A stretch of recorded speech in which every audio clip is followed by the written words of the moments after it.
আমরা শুনলাম যে ভাঙড়ে কৃষ্ণমঠে একটি টিএমসির পার্টি অফিস পুড়িয়ে দেওয়া হয়েছে।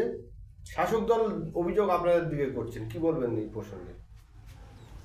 দেখো, আজকে একটা কথা বলি, এই ভাঙড়ে যারাই রক্ষক তারাই ভক্ষক। এবং আজকে যেই এসে সওগাত মোল্লা ভাঙড়ে এসে বলছে যে আইএসএফরা পার্টি অফিস উদ্বোধন করেছে, আমি বলবো সম্পূর্ণ এটা ভিত্তিহীন কথা। তার কারণ ওরা নিজেরাই করে আজকে উপনির্বাচন কেন্দ্র করে ওরা একটা ঝামেলা পাকাতে চাইছে। সেই ঝামেলাটা কি করে করবে, ওরা নিজেরাই পার্টি অফিসটা পুড়িয়ে আজকে আমাদের নামে দই দিচ্ছে।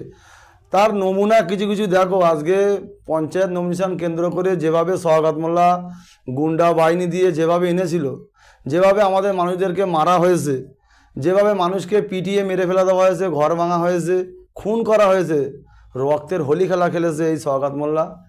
এবং আজকে আমাদের উপরে আর কোনো দোষ খুঁজে পাচ্ছে না, ওরা ইচ্ছাকৃতভাবে এই পার্টি অফিসটা পুড়িয়ে আমাদের উপরে দোষারোপ করছে। এবং আমরা এটা বলবো সম্পূর্ণ ভিত্তিহীন কথা।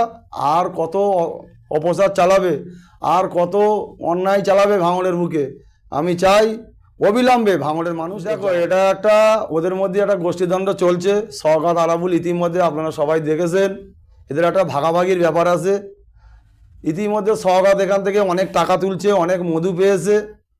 এবং সিক্স লাইন থেকে শুরু করে এবং ভাঙড়ে কোটি কোটি লেদার কমপ্লেক্স থেকে শুরু করে কোটি কোটি টাকা সওগাত মোল্লা তোলা তুলছে, তার প্রমাণ আমাদের কাছে আছে। ইতিমধ্যে আরাবুল ইসলাম অনেক প্রমাণ দিচ্ছে। এবং ওদের যে গোষ্ঠীদ্বন্দ্বের মধ্যে পার্টি অফিস পোড়ানি হয়েছে, ওরা সেটা আমাদের উপরে দোষারোপ করছে। তবে আমি বলবো, এরা সওগাত মোল্লা, আরাবুল ইসলাম, এরা দুজনে লড়াই করছে, মাঝখান দিয়ে আমার কর্মীদের আতঙ্ক, মানে আমাদের কর্মীরা আহত হচ্ছে এবং আমার কর্মীরা মরছে। আমি চাই না, এটা আমার জন্য খুব খারাপ লাগছে। কেন তোমরা সাড়ে সাড়ে লড়াই করবে আর নিরীহ মানুষরা মরবে, এটা আমি চাই না। তবে আরেকটা কথা বলি, সওগাত মোল্লা ভাঙড়ে এসে আগের দিন এসে মিটিং করে এখানে বড় বড় কথা বলছে, তোমার মুখে ঝামা ঘষে দেবে আগামী ভাঙড়ের লোক 2026-এ। তুমি তৈরি থেকো। তুমি